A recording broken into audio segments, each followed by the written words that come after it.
On the Talkback Show, on the radio, or whatever audiovisual device you choose to use. Welcome to the GBC podcast, where we talk about the Packers and our hometown of Green Bay. We are the official podcast of the Lot 1 Tailgate Party, which is at Lambeau Field every home game. This is episode 104, created April 19th, 2025. I'm John. I'm in Appleton, Wisconsin. Along with me, Jeff in Minnesota and Neil on the East Coast. Say hello, gentlemen, and tell us what you're drinking. Good morning, everyone.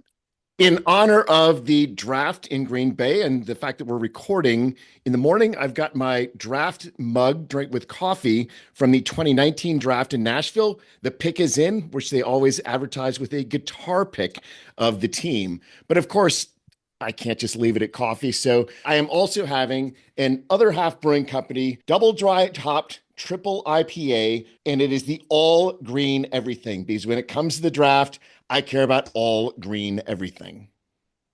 Wow. Good morning, gentlemen. From Excelsior Brewing Company, I'm having espresso this morning, which is a coffee milk stout. All right, and what I'm having is what we'll call an Irish coffee, a little whiskey in there with my coffee, but in honor of our guest, it's in my Beatles coffee mug. All right, you can find us on YouTube and Twitter at Green Bay Chat and Facebook at the GBC Podcast, Green Bay Chat. And just the audio is available on Apple Podcast as well as Spotify by searching for Green Bay Chat. Well, that guest from across the Atlantic, it's Peter, our draft guru. Peter, welcome back. What are you drinking? Thank you for having me back. I'm just drinking coffee, guys. Just to Coffee, not tea this morning or this afternoon for you. This right? afternoon. All right. Well, we are going to talk about the NFL draft a little bit more. And Peter, our draft guru, will get to his prospects and talk about all the work that he has put together right now. But Peter, you're back doing some podcasts. Where can people find you these days? Yeah, a couple of places. So I've been doing couple of draft podcasts for the UK Packers. So yeah, you can find the UK Packers podcast on everywhere there are podcasts. And the same with my other friends on the AVG Cheese podcast as well. Again, talking about the draft and all things Packers. All right. So Average Cheese and the UK Packers. All right. And the other big thing, the reason that people like talking to you, us in particular as well, is you put a lot of work into the NFL draft. We've had John a couple of years now. Tell us about your draft guide, the 2025 draft guide, and where do people find that? Yeah, you can find that on the UK Packers website. So it's ukpackers.co.uk.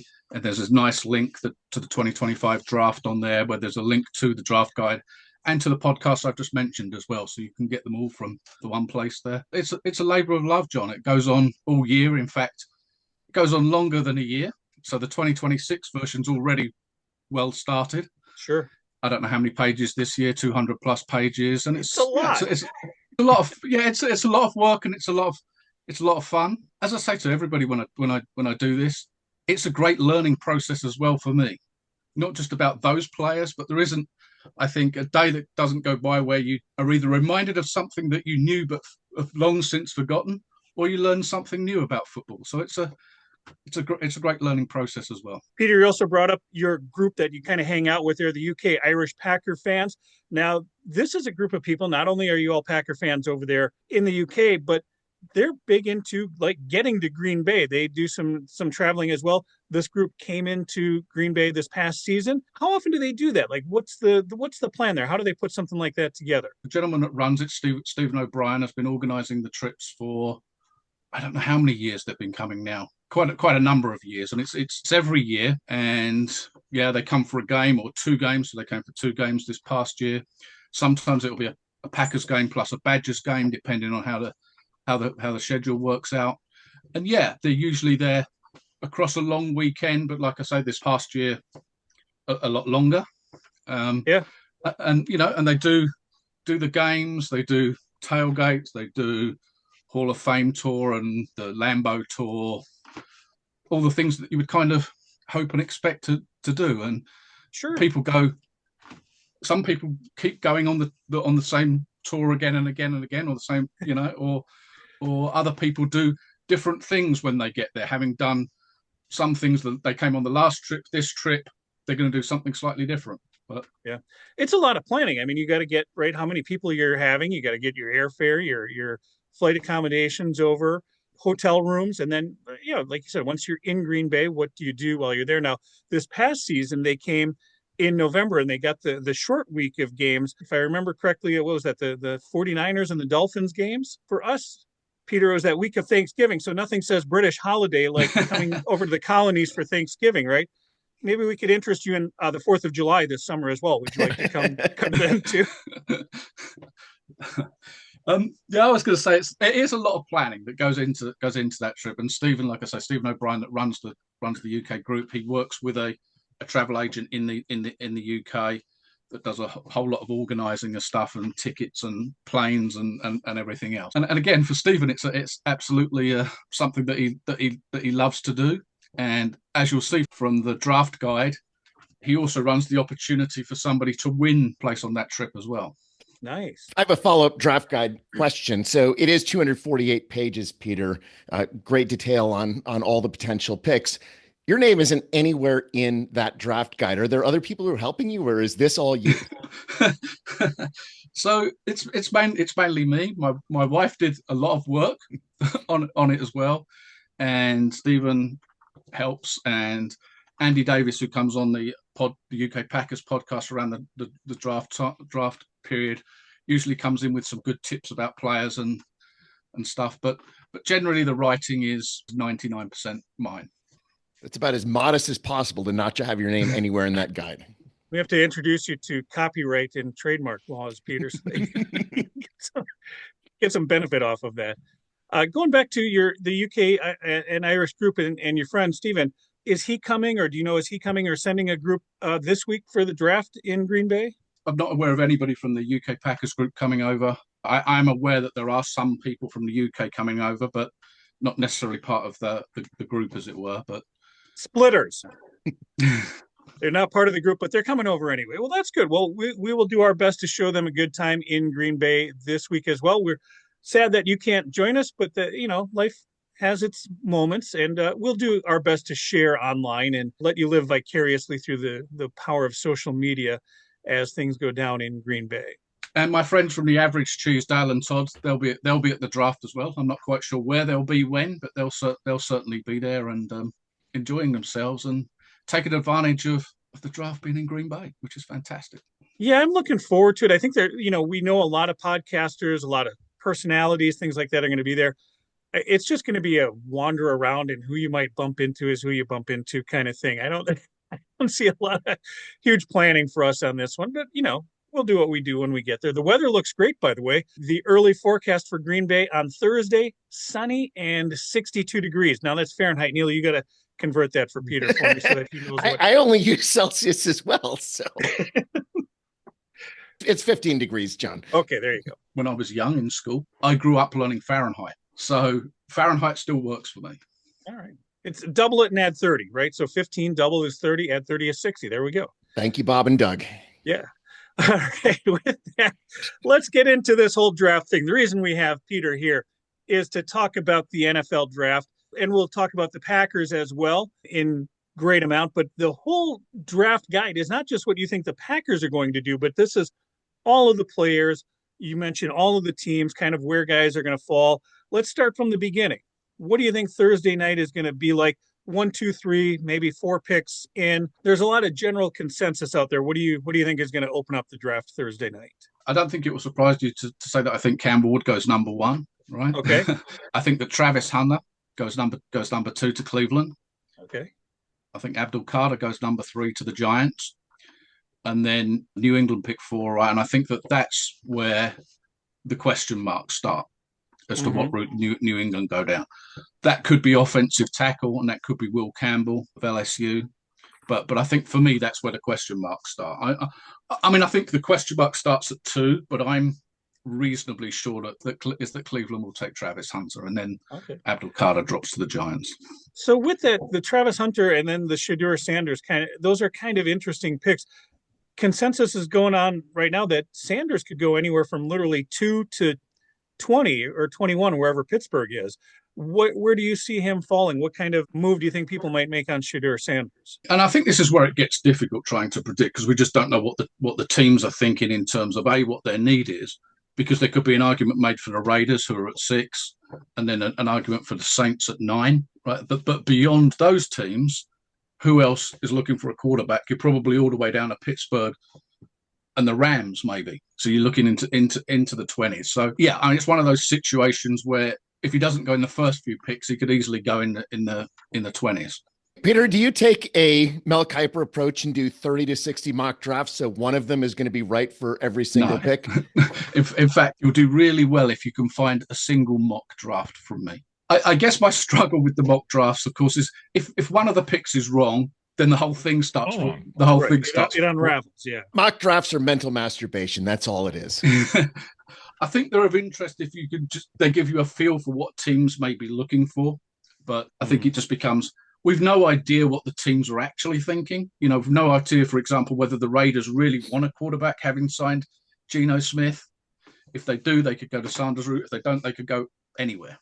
So we just, Well, and I like that you mentioned the Raiders at 6, because when you're doing a mock draft or when you're putting together your draft guide like that, you almost have to keep in the back of your head, are the Raiders maybe looking at a small school guy just because he runs a 4.240? You never know what this team is going to do. And that's why I think, when I try to put the board together, I try to put the board together as though I were running a generic team with trying to put all the team needs to one side, just thinking, if I was picking and I had these players on the board, this is roughly the order that I would, more than roughly, this is the order that I would be looking at trying to take them in. So considering your big board, you actually have Travis Hunter first and Abdul Carter second. So can you give us a little of your thought process here? In terms of Travis Hunter, I think that you've got everything that everybody's talked about, two-way player. I think the ability to probably be the number one wide receiver and the number one corner in this draft. I don't think value-wise there's too much between him and Abdul Carter, clearly different positions. I think that the ability for Hunter to play both positions or one and a bit positions or try one, try the other, I think that puts him, for me, above Abdul Carter. It's that versatility. It's that you've got two shots here. He's an offensive tackle who can slide inside to guard if it doesn't work out. That's really what you're saying. We'll get to those because there's a lot of those in this draft. But he potentially gives you the opportunity for him to play both ways, potentially full time. But we'll have to see how that pans out. See how whichever team drafts him, what they want him to primarily be, etc. But absolutely, the opportunity to have two shots at making it, which is what you've got with Travis Hunter, that for me lifts him above everybody else. We're talking about a guy who's very good at both positions. As Neil mentioned, the big board, when you look at that, you're ranking players kind of in a way that you think they are best, who's the best guy. And when we hear teams talk about who they're going to draft, they always, we want the best player available. But at the very beginning, it's almost not that, we're looking at a team here that you mentioned Cam Ward. They are looking for a need. They're definitely trying to fill a position with a quarterback who may not be the best player available, but it is the best player at the position that they need. How do you feel about those philosophies? Which one do you think is more prevalent that teams go with? I sit in the middle of this one because I think it's the best player available at a position of need. Right. I don't think anybody can sit there and say, it's always best player available. If I have a future Hall of Fame quarterback and the best player available is the quarterback, I'm probably not taking another quarterback, which straight away throws the best player available argument out of the window. So I'm a strong believer it's best player available at a position of need. Your guide is so detailed and that it's fun to read through it. Just, you've got 200 players, your top 200, with the information to back it up, the detailed information to back it up. It's a thing of beauty. I watch a lot of college football. It's the only way you can do it. And that's just not watching it as a fan. That's, yes, watch games as a fan, but then you're going back and you're watching specific players through games. You're mapping plays.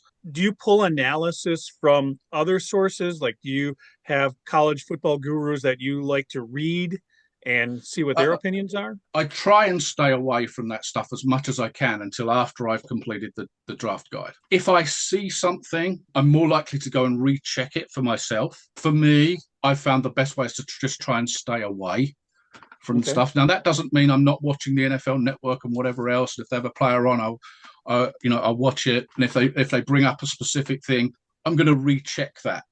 Right, because I want to be comfortable with what I've written is what I'm comfortable with. When you're slotting that list of 200 players, which is easier, slotting 1 through 10, or say 180 through 190? Oh, 1 through 10. When you get But down to 180, you just like picking, whatever. well, I think the reality is that you get 1 through 10, and you might get 1 through 5 or 1 through 10 at each position. But even then, or a position group, even then, you're only dealing with 120 or so players. Yeah. It becomes a lot more difficult when you're trying to pick between the 159th and the 160th. When you get down to 200, are there 3 or 4 players you're like, okay, which one of you gets this last slot? Yeah, it could be very difficult. It's Peter's Mr. Irrelevant slot, number 200. Now, I didn't look too closely. Are you primarily, because of what product you can watch and follow, are you primarily just looking at the Division I players? Do you take into consideration Division II, Division III players that might get grabbed on a whim because they are in the same market as that big league team? So yes, and yes. Okay. See a lot more Division I or FBS football than anything else. But I will go and watch others, and then I will specifically look for others as well. The Dakota schools, North Dakota, North Dakota State, South Dakota State, they always seem to have a guy or two that just is like, oh, you haven't been watching this guy, and he's spectacular. Yeah, and that's partly why my list of players for the 2026 draft is well underway already, because there are guys that clearly I've already watched who are going to be in the 2026 draft that I've already got notes about. It's an ongoing process. Well, who do you like for next year then? Who's top of the heap right now? I think the big question about next year is, how does Arch Manning perform at Texas? Right, okay. So this is a guy that started just a couple of games and hasn't played very much, but it certainly has the possibility to be a high draft pick next year. There's a number of other quarterbacks. In your opinion, is he currently living up to the hype? In the little bit that he's played. Okay. And that's an interesting question itself in terms of, when you look at Quinn Ewers in this year's draft for Texas, clearly Steve Sarkisian at Texas had a lot of faith in Quinn Ewers, that when he was fit and ready to play, he was in. And so that in itself says a lot about Quinn Ewers for this year's draft. Peter, take a look at, say, like the top 10, top 15. I know you kind of ranked your guys and you have a feel for where you think they might fall, team needs. Is there a player that either A, you think is going to drop that nobody expects to drop, or B, a player that, again, using the Raiders as an example, some guy that's just going to come out of nowhere, like, oh, how did this guy get picked here? Any names like that you want to throw a prediction on? I think the question starts around Shedeur Sanders and what happens with him. I think the other question for me is, how many running backs go in the first round, right? Where does Ashton Jeanty go? So for me, he's in the top 5 players in this draft, but as a running back, does he go there? Does he go to the Raiders? And then how many other running backs go in the first round? Because I think this is a draft where, if this were 15 or 20 years ago, 4 or 5 of those guys would definitely go in the first round. It's that good a group. And I think this running back group is as good a group as there is amongst any of the position groups in this draft. Yeah, interestingly, the running backs have not been as popular as they have in the past. But to be fair, right, we took advantage of that last year. And I think that's the most interesting element about our draft last year, is we basically looked at undervalued positions, linebacker, safety, and even running back, right? We chose players at undervalued positions and really got that true value out of those picks, players that in previous years might have gone a lot higher in the draft. So, Peter, let's look at the Green Bay Packers. Neil, you kind of touched on those position needs.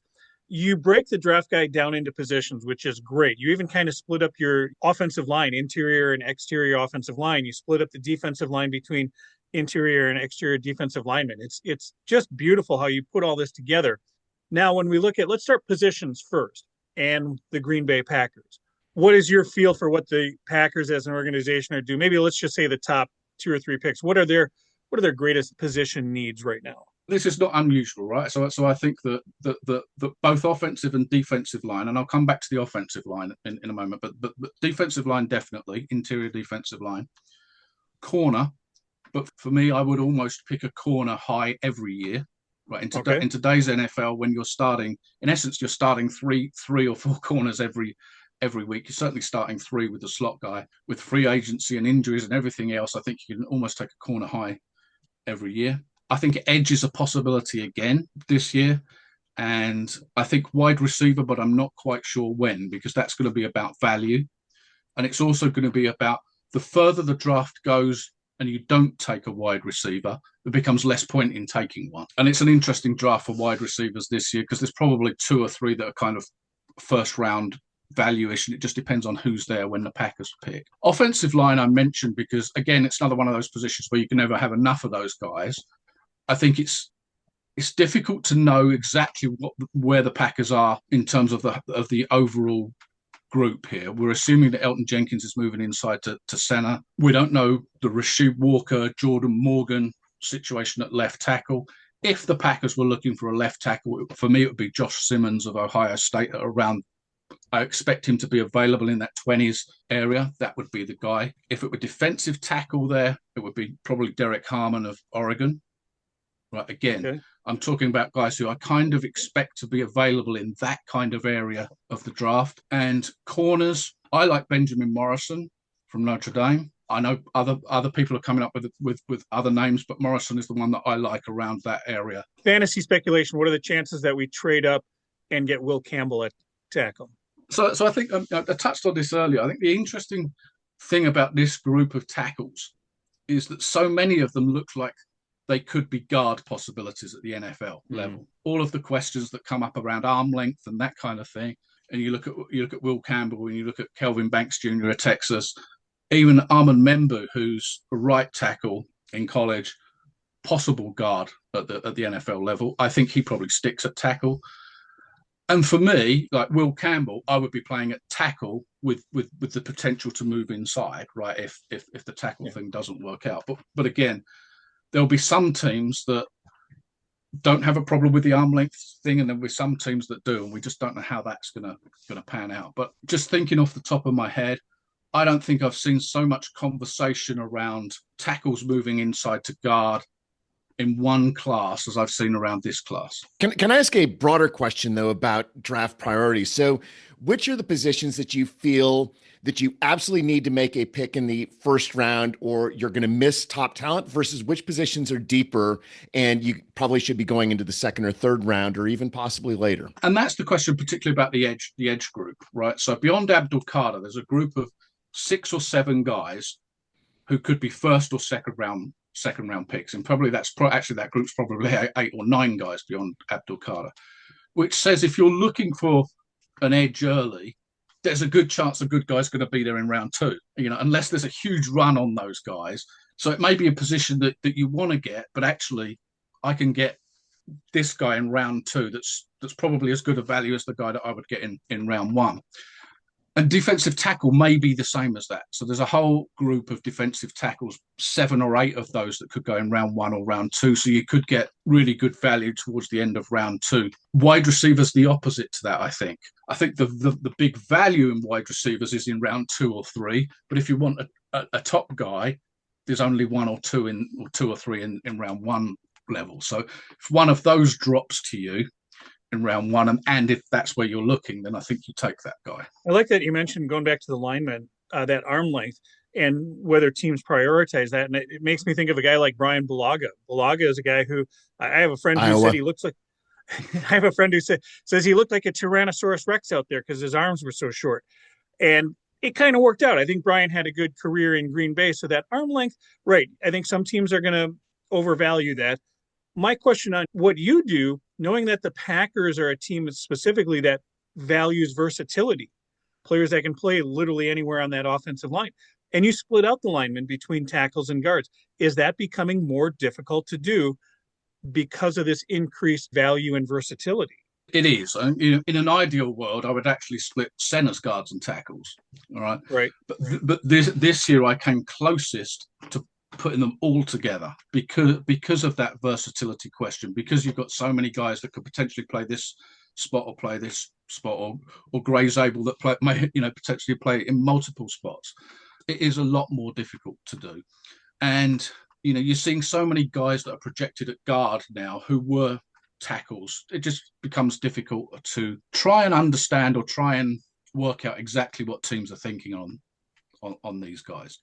I think the only thing that we try and remember is if you think a guy's an out-and-out guard, then other than Quentin Nelson in recent years, there hasn't been an out-and-out guard taken in the top 10 for a long time.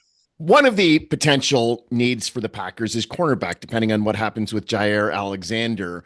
What do you see as far as the value at the top versus value in later picks for cornerback? The first question we have about cornerbacks, and we're assuming that Travis Hunter's long off the board, is what happens with Will Johnson of Michigan, right? So the assumption has been for a long time that he's going in the top 10.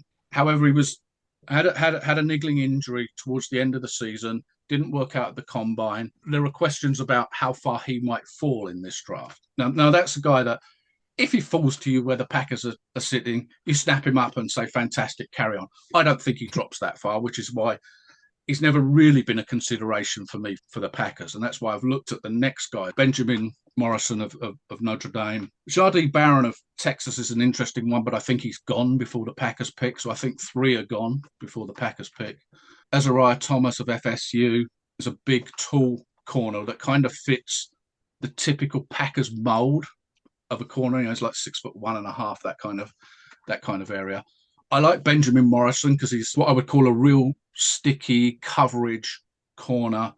Gets in your face, plays a lot of press man. I'm a little bit of a traditionalist when it comes to the cornerback spot, so I like him. I know that some people like Maxwell Hairston of Kentucky. He's more of an off-man zone type corner with a huge amount of speed. I can't remember his exact number, but he ran 4.3 something. So there's a group of guys in there. So there's absolutely value for the Packers there at 23 if that's where they want to go. Peter, you had talked about wide receivers. And we all know, as Packer fans, watching the drafts, are they going to pick one? Are they not going to pick one? Because the draft is in Green Bay, are they going to make a splash with a wide receiver in the first round? Talk a little bit about this class, where if the Packers do reach, if they can get somebody that maybe does fall in their lap, who might that be? For me, there's 2 certain first rounders at the wide receiver spot this year, and that's Ted McMillan and Matthew Golden. So this is going back to one of your earlier questions. So this is where I differ from the kind of general consensus. The general consensus in this draft has McMillan as the number 1 wide receiver. Bigger guy, catches a lot of contested passes, is fast, will get down the field. I like Matthew Golden. And for me, Matthew Golden, because of his versatility, right, runs every route, is very fast, and I think his upside is huge. Right, so this is a guy that played 2 years at Houston, 1 at Texas. I think the thing that kind of potentially marks him down right now is he hasn't had the 1,000-yard season that some of these other guys have had. But when you watch, so this is a case of when you watch the film and you watch it over and over again, does everything. Makes the easy catches look easy, makes the difficult catches look easy, run the 9 route down the field, can run quick outs, will run the slant across the middle. It's not afraid to go into traffic. And for me, it's just, I think maybe a gut feeling or whatever. I just think that Matthew Golden's upside is huge. If either of those guys fell to the Packers, I think that would be a great pick for the Packers. I don't think either of them will. But following up on that, so how far would they need to drop that you think it would be worth the Packers to give up the capital to trade up for one of those players? So you're in the Packers draft room. One of those 2 guys drops to 15, 16, whatever number you want to give. At what position in the draft do the Packers say we are going to trade up for one of those 2 because they're that good? I think it depends on whether the Packers like both of them. Because if they do and they're both still there, then you may not make that move. And do the Packers like the third guy, Emeka Egbuka from Ohio State, right? Because if they like all 3 of those guys, and he may well be there at 23, then you're probably not going to make that move. But for me, if they're sitting there around the 15 area, that's what I'll be starting to get antsy if that's the position that I would want to go. And I think that what typically happens, and I think it happened the year that Jackson Smith and Jigba dropped down the draft, once one of them goes, they'll probably both go. Yeah. So going back to your question, I think it's a great point that if they're there at 15-ish and that's the position you want, I think that's the point where you might start to consider a move up. So Egbuka is a very popular Packers pick this year. Could you talk more about him? Yeah, very versatile guy. Plays a lot in the slot, but is not an exclusive slot guy. So we can kind of step back from anything that kind of gives us the indication that this is just a slot receiver, because he isn't. He can line up on the outside as well, but but does line up in the slot a lot. Versatile, will run jet sweeps and all of that stuff. I would liken him, if you like, to a slightly bigger Jaden Reed that the Packers already have. He's fast, again, runs multiple routes, good hands, and comes from a program that produces a lot of really good wide receivers. So I think if you're a really good wide receiver in amongst a really good wide receiver group at Ohio State, you're probably pretty good. Thinking of the programs too, when you going back to your big list of how you rank the players, and we look at some of the schools, Georgia and Alabama always have a lot of prospects. Michigan this year seems to have a few as well. Do you take the school into consideration, the program into consideration when you factor in those rankings, why a guy might be one over the other? Yes and no. Right. So I was going to say not so much the school, but you do take into consideration the schools that they're playing against, and therefore, yes, you take it. So you know, if a guy produces a lot at the SEC level, he's probably a pretty good player.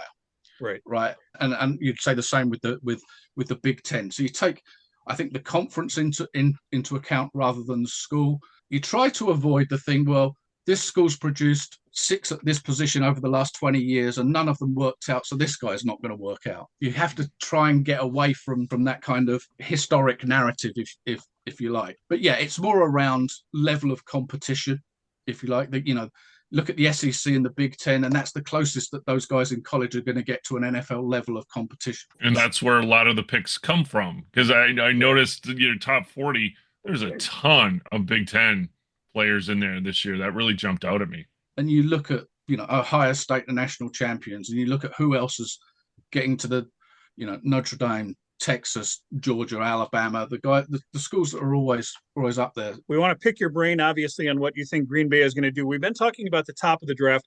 Before we go to the big picks, let's take a look at day 3. Now, we like the philosophy of drafting a quarterback every year. That's just one of those things that I think naturally I like it. Look at day 3. If Green Bay kind of goes to this philosophy, bring a quarterback in just to see what he can do. Who do you like on the low end of your quarterback list that is going to be available on Saturday? Yeah, this is a difficult one because if I could just step back from the question for a moment, it's a difficult. He's got quarterbacks on both of his top watch lists.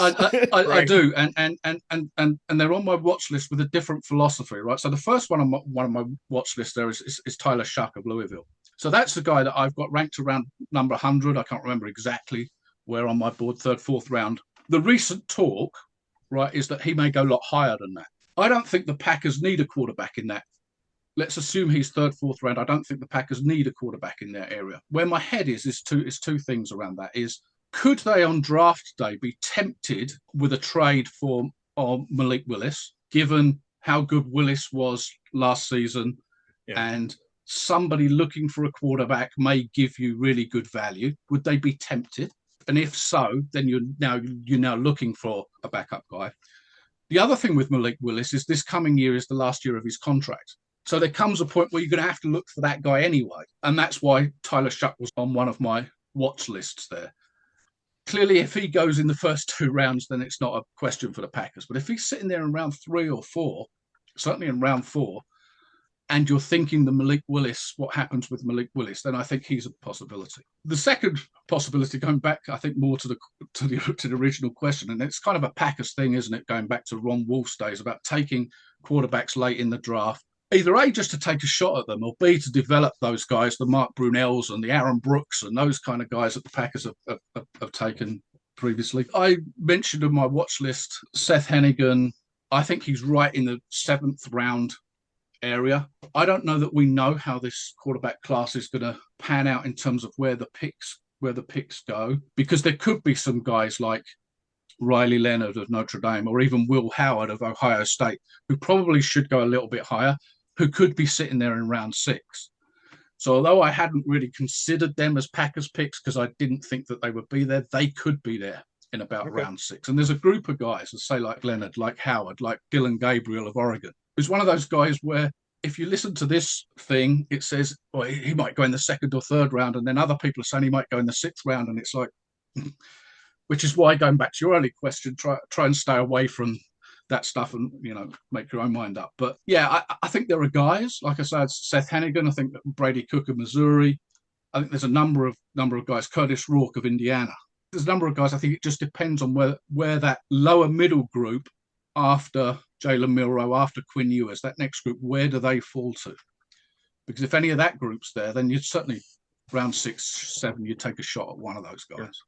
Or you could have one of those situations where everybody panics in round 3 or 4, then you get 4 of those guys picked too high, too low. People are reaching. Right. Yeah, just it's in a panic. I want to go back to edge. You mentioned edge is one of these position groups that's got a lot of depth that could stretch into round 2. Are there guys that you think that the Packers should pick in the first round that are likely to, you said it's really Abdul Carter is the only one who really stands above that. Are there people within that edge group that you think are good chances for the Packers to pick in the first round? Abdul Carter's slotted in that top 3 area, right? And then I think the next 4 or 5 guys, you can make an argument for them being in any order, depending on what you like. So you've got Mike Green and Marshall, who's a speed guy off the edge, 17 sacks or 17 and a half sacks this past season. You've got Shamar Stewart at Texas A&M, who's at the other end of the scale, if you like. He's a big edge guy. If you would liken him to anybody, it would be like Rashawn Gary. Right, it's that kind of edge guy. Hasn't put up huge numbers in college. Right, so he's a disruptor. When you watch A&M play, he seems to be in and around every play. But when you come back to the numbers, like 1.5 sacks this past year. He's a guy that you feel is on the launching pad about to take off, but how do you feel about that? It's a case of what do you like? Do you like the proven production, or do you like the guy that you think he might be the next superstar, but has got to reach that level yet? I don't know. Super athletic guy for 6'5", 270, whatever he is. Just a lot of Rashawn Gary and Shamar Stewart. James Pierce Jr., again, slightly smaller, so closer to Abdul Carter's size, right? 245, that kind of size, which to me, and you have to be careful here because there's grey areas, but you almost feel like 240, 245 is 3-4 outside linebacker rather than 4-3 defensive end guy. Excellent pass rusher off the edge, like Mike Green is, about 10 sacks every year. And then Michael Williams is again, he's a bigger guy. And at Georgia, he played partly as a stand-up rush edge and partly with his hand down in the 3-4. Definitely it could be a 4-3 end, and therefore probably fits the Packers. So Michael Williams probably fits the Packers better, closer to their defensive scheme than, say, a James Pierce. And the other name that you want to throw in there is Donovan Ezeruku from Boston College. A really good player, and is a player that Jeff Hafley will know from his time at Boston College, which just makes that an interesting question. Is that a player that he would be, interested and excited to have? What about offensive line? You've mentioned the number of players who potentially could match the Packers' approach to offensive line. Talk to us a little about offensive line and players that you could see or possibly could want the Packers to pick. I think if the Packers were looking for an out-and-out left tackle in round 1, that's Josh Simmons of Ohio State, who I mentioned earlier. I like his teammate, Donovan Jackson. Now, Jackson played left guard, was an All-American at left guard, and then when Simmons was injured this past season, moved out to left tackle and was just as good at left tackle. So that gives you your versatility question around Donovan Jackson. I think that as you start to move down the draft 2 or 3 rounds, Charles Grant out of William and Mary, played tackle at William and Mary, probably kicks inside to guard. Really good, right? And it's one of those guys that, even though there were other guys on the field that were as big as him, when you watch him, he looked bigger than everybody else, right? So it's about 6'5", 315, that kind of size. But it's just one of those guys that just stood out when you watched him at William and Mary. I think that Miles Frazier, a guard from LSU, in the kind of middle rounds. And then there's the name that we mentioned at some point earlier, Gray Zabel of North Dakota State. Played 4 of the 5 offensive line positions at North Dakota State. At the Senior Bowl, kicked inside and played guard and played center, and probably projects inside either to center or guard in the NFL, and kind of matches what the Packers like in terms of that versatility. I'm just not sure that the Packers are looking for a guy that's likely to play on the interior of the line early in this draft, given the signing of Aaron Banks, given Elton Jenkins, given Sean Ryan, given Jordan Morgan could possibly kick inside to guard. I'm not sure that's where the Packers would look. I think that early, for me, it's offensive tackle Josh Simmons. My opinion on the Packers picking an offensive lineman in the first round is that's a pretty damning indictment of Jordan Morgan. My viewpoint on this Packers draft is that we essentially already have made two of our picks for 2025 in Jordan Morgan and Marshawn Lloyd, and we should be approaching it with that mindset. And it really does not look good for Jordan Morgan if we pick an offensive tackle in the first round. If we go all the way back to the 1997 NFL draft, right? So in 1996, the Packers picked John Michaels in the first round, left tackle out of USC.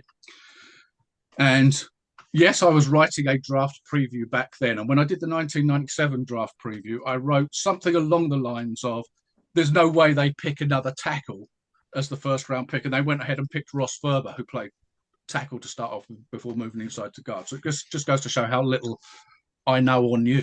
So there is kind of a precedent for it. But yeah, I think that.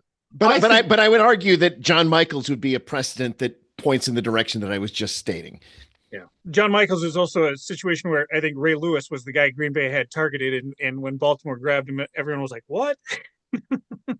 But that's a different story, right? It just really comes down to, as it always does, is how the team internally is viewing what they have right now. Because, we're making the assumption, I think, because that seems to be all indications that Elton Jenkins is moving into center. But could Elton Jenkins move out to left tackle? I don't know. Do they even feel that left tackle's a need at all? They may not. And the good thing with Jenkins is he's shown he can play up and down the line, which is great. So we have that versatility. And I agree. Again, I think that versatility is what they'll be looking for, I don't think it'll be first round, but you can never have too many offensive linemen. So I expect to see them grab one somewhere in the three. And that's certainly where my head is. And again, they may feel that Rasheed Walker is the long-term future at left tackle, and there's no issue there. And move on, guys. I don't know why we're talking about it, kind of thing. We just don't know where their heads are. All right, Peter, it's time to put all of your hard work together. You've done all of the research. You've looked at every player up and down. I'm going to ask you, what are the Green Bay Packers going to do Thursday night with their first round pick? And I want two answers from you. I want the head and I want the heart. What are they going to do and what do you want them to do? I think they're going to take Derek Harmon, defensive tackle out of Oregon, on the basis of 6'5", 310. Yeah, he fits the Packers mold. On the basis that it's a position of need, and I think that's round about the area that I would expect him to be taken. And who would I like them? Well, I would like them to take Matthew Golden if he was still on the board. Right? They could trade up for him, right? And if that took a trade of, let's say, 5 to 8 spots, I would be happy to do that. Okay. So let's say with the heart, if they don't trade up, then I would be happy with the Harmon pick. I would be happy with Benjamin Morrison, the corner out of Notre Dame. All right. With that said, Peter, it's our chance now to put in our pick, and we're going to scoff at all of the work that you've done again, and we're going to grab a hat and a bunch of pieces of paper. We're going to throw them in, mix them up. We didn't do too well with this last year either, so don't worry about it. Jeff, what do you got? Okay. My pick. With the 23rd overall pick in the NFL draft, the Packers select Mikael Williams, edge, Georgia. Okay. A name Peter mentioned. Do you like that pick, Peter? Yes, I do. All right. What do you like, Neil? What do you got, Neil? I just picked the same thing Jeff did, so that seems like consensus. I will do a second one for the sake of variability, and I've got Shamar Stewart, edge, Texas A&M. All right. How do you like that one, Peter? I like that one as well. Oh, you like the one I grabbed. Trade up, Matthew Golden, wide receiver, Texas. And then with all this said, they're going to just grab a tight end at number 23, right? Go totally unexpected. That's why we watch the draft, right? 'Cause expect the unexpected. When you're talking about the Raiders earlier, the Raiders are going to do something goofy. You just know the Raiders are going. They're not going to pick a punter probably this year, but the Raiders are going to do Raider things, as will some other teams as well. I mean, that's as much as anything why I'm excited about being at the draft in Green Bay is just sort of seeing the reactions of those fans when their teams pick, right? Everyone knows the Jets are legendary for the way that they will react to the first round draft pick. And I want to hang out with the Jets fans when they do that, right? I mean, I think that's going to be a fun component of the draft. And let's just have fun with all of the variability of the fans at the draft. All right, Peter, last question for you. Your opinion of the depth of certain positions in your big board. Is there value for Green Bay to trade down from number 23 to try to pick up more picks? Do they have a need on their roster to get a lot of guys for depth? I've always been a great believer in it, maybe because the Packers are always picking in this kind of area. I always find myself thinking the Packers are in trade down area. Right, and I kind of think that most years, and I do believe that that's a possibility this year, because I think as in most drafts, you get the kind of top 10, top 15 guys, and then it exponentially increases to guys that could be value from the next, between picks 20 and picks 40 or picks 45 maybe. And so I think there's absolutely value in doing that. I think it simply comes down to the question of, is there a guy that they really like, maybe two or three that they really like, that they believe are going to be there when they pick? If they believe those guys are going to be there, then they sit and take them. If they don't believe those guys are going to be there, then it is better to trade down a few spots and pick up extra capital. Peter, we appreciate you joining us on the show. We value your opinion. The draft guide is amazing. You do a lot of work on that. I hope that a lot of people appreciate you for the work that you have done to put that together. Thank you. I love coming on here and talking to you guys. I love talking about the draft. Doing this kind of show at this kind of year makes all the hard work, the other 51 weeks of the year, if you like, worthwhile, because it is a lot of hard work, but it's great fun. And yeah, on to 2026. Well, the weather looks like it'll be beautiful in Green Bay this week. We wish you were here. Neil, you said you look forward to hanging out with the Jets fans. I look forward to hanging out with you, Neil and Jeff. You guys are coming home, right? We're going to be in Green Bay. We're going to have a great time this week. That's what I'm looking forward to for our 3 days in Green Bay. Neil, Jeff, what are you looking forward to? I am also looking forward to hanging out with people. And what I would say is anyone who wants to meet up with us at some point, let's make sure that it happens, because the draft is going to be awesome. I had a fabulous time when I was in Nashville. I'm looking forward to doing similar in Green Bay. Obviously, a very different entertainment scene in Nashville on Broadway versus the more dispersed scene that you have within Green Bay. Or at least I'm hoping that that draft crowd gets dispersed all over the city. And just the random conversations are what I'm looking for more than anything else. Just hey, we're having fun just talking about something, and we're all football fans. We don't give a shit about rivalries right now. We're just having fun because the draft is all about hope. Everyone expects that your draft picks are going to be stars. Once they're picked, you say, of course, this person is going to be somebody who's a leader of our team for years and years, lead them to the promised land. And that eternal hope is one of the things that makes the draft special. To echo Neil's sentiments, absolutely. Looking forward to coming home. And yes, hope springs eternal at the draft. Everybody's winning the Super Bowl this coming week. There's no rivalries here. We're all football fans here. We're all hopeful. It should be a very sociable event, meeting new people from all over the country and presumably all over the world are coming into Green Bay for this. This is Green Bay's time. Looking forward to it. I think it's going to be really, really fun. It's going to be a bunch of really long nights, I think, Neil. I am looking forward to that too, as you might imagine. So hanging out with friends and making new friends, hopefully, and looking forward to something very unusual that Green Bay is hosting, the 2025 draft. All right, for anybody coming into Green Bay this week, hey, bring your walking shoes and bring your drinking shoes, because you're going to need both of them this week. If you're watching us on YouTube, please hit subscribe, leave a comment. You can find the GBC podcast. We are at Green Bay Chat. That is all one word, Green Bay Chat. We are on Twitter, Instagram, TikTok, Snapchat, Blue Sky, Apple Podcasts, and Spotify. On Facebook, we are the GBC Podcast Green Bay Chat. You can follow us on any and all of those social media platforms. We look forward to getting a lot of content out when we are doing the draft this week as well. And may you fully appreciate the magnitude of your impending good fortune. Thanks for joining us. Good night. Bye.